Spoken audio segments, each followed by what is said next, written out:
पंच परमिष्टियों को नमस्कार करते हुए मैं पिछले 2 दिन से आपके लिए विनय तप के बारे में कह रहा हूँ। विनय को मैं तप इसलिए बार बार कह रहा हूँ कि इस विनय में तुम्हारे लिए तपना नहीं है, झुकना है। कभी कभी ऐसा होता है कि तेज आंच पर रोटियां जल जाती हैं, कभी मंदी आंच पर ही रोटियां सेकनी पड़ती हैं। कभी कभी गर्म तवे पर तुम यदि पानी डालोगे तो झुनझुन करके वो जल जाएगा। इसी प्रकार से हमारे लिए जब विनय की बात आती है तो जो काम कड़क कड़क बनने से नहीं होते हैं, वे काम थोड़े से नरम बनने से हो जाते हैं। आप कभी कभी अपने एडिक्ट में रहते हैं, अपने अहंकार में, ईगो में रहते हैं तो काम नहीं बनते हैं, किंतु आप थोड़े से किसी के पास नम्रता से पेश आते हैं, झुक कर के जाते हो, विनम्रता से निवेदन करते हो तो तुम्हारे काम झट से हो जाते हैं। इसलिए हम आपको विनय सर्व कल्याणकारी ये कह रहा हूँ। और जैसा कि मैंने कहा कि तुम एक धर्मात्मा हो तो किसी दूसरे धर्मात्मा का तिरस्कार नहीं करो, ठुकराओ मत, गले लगाओ। यदि तुम्हें किसी को अपना बनाना है तो उससे तुम प्यार से, स्नेह से, वात्सल्य से बात करो। ये स्नेह वात्सल्य भी एक प्रकार का विनय है। समाज से मिलती है, विनम्रता से मिलती है तो 2 समाज एक हो जाती हैं।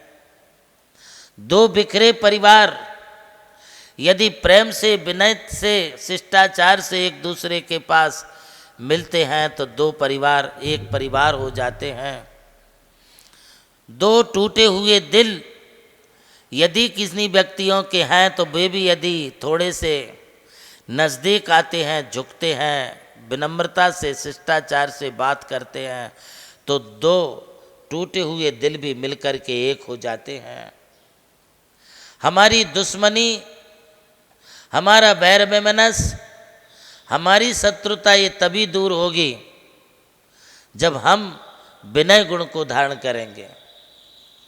तुम्हारी ये विनम्रता बैर को हटाएगी, तुम्हारी विनम्रता क्रोध को हटाएगी, तुम्हारी ये विनम्रता तुम्हारे अहंकार को मिटा देगी। विनय करने वाले को कोई किसी प्रकार का मायाचार, छल कपट अच्छा नहीं लगता है। विनय करने वाले के लिए लोभ भी नहीं होता है।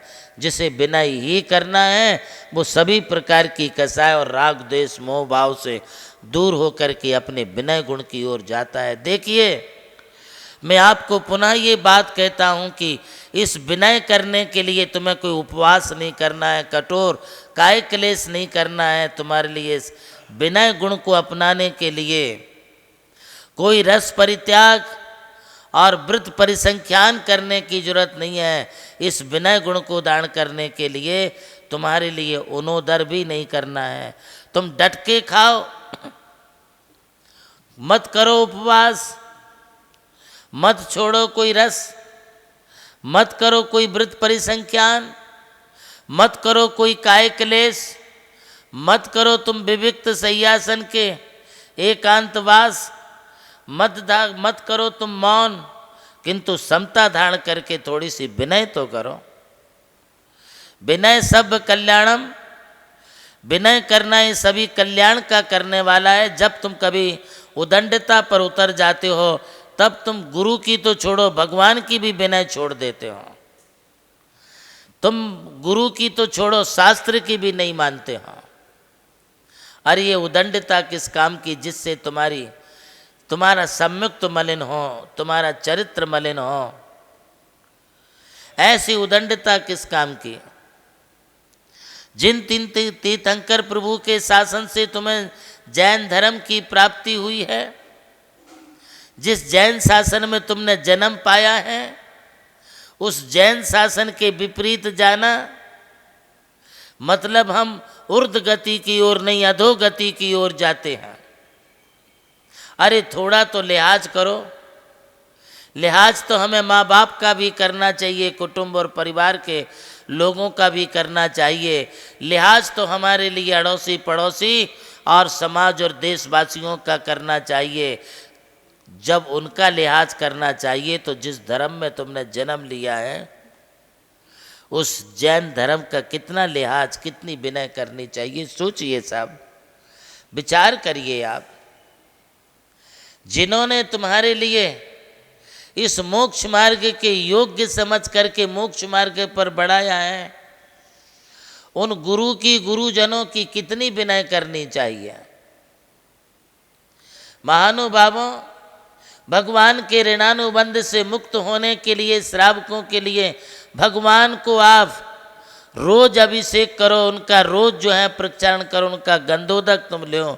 और गुरु महाराज के ऋणानुबंध से मुक्त होने के लिए तुम प्रतिदिन गुरु चरणों का पाद प्रचारण करो, उनका गंधोदक अपने सिर माथे रखो। यह भी तो एक प्रकार की विनय है। इस विनय के संदर्भ में मैं फिर और आपके बीच में चर्चा करूंगा।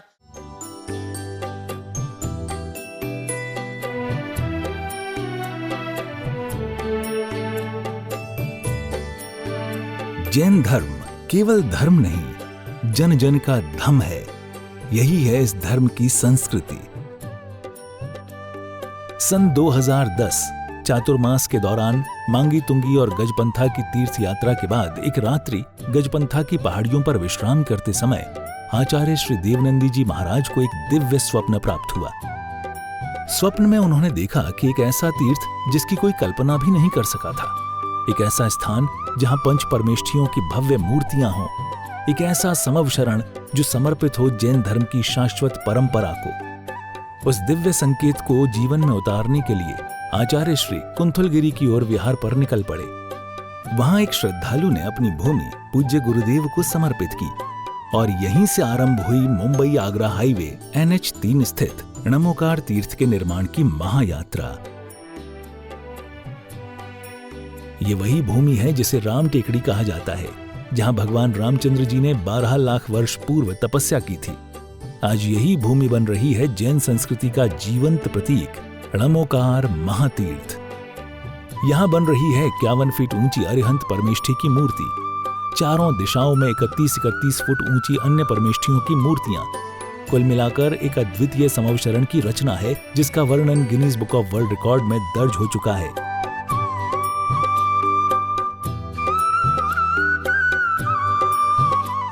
इस भव्य मंदिर जी में स्थापित किए जा रहे हैं 24 तीर्थंकरों के 24 मंदिर, पंचमेरु, नंदीश्वर द्वीप, नवदेवता और 64 रिद्धि मंदिर, सप्तऋषि मंदिर और गोमटेश्वर बाहुबली, संवेद शिखर जी की झलक और क्षेत्रपाल मंदिर।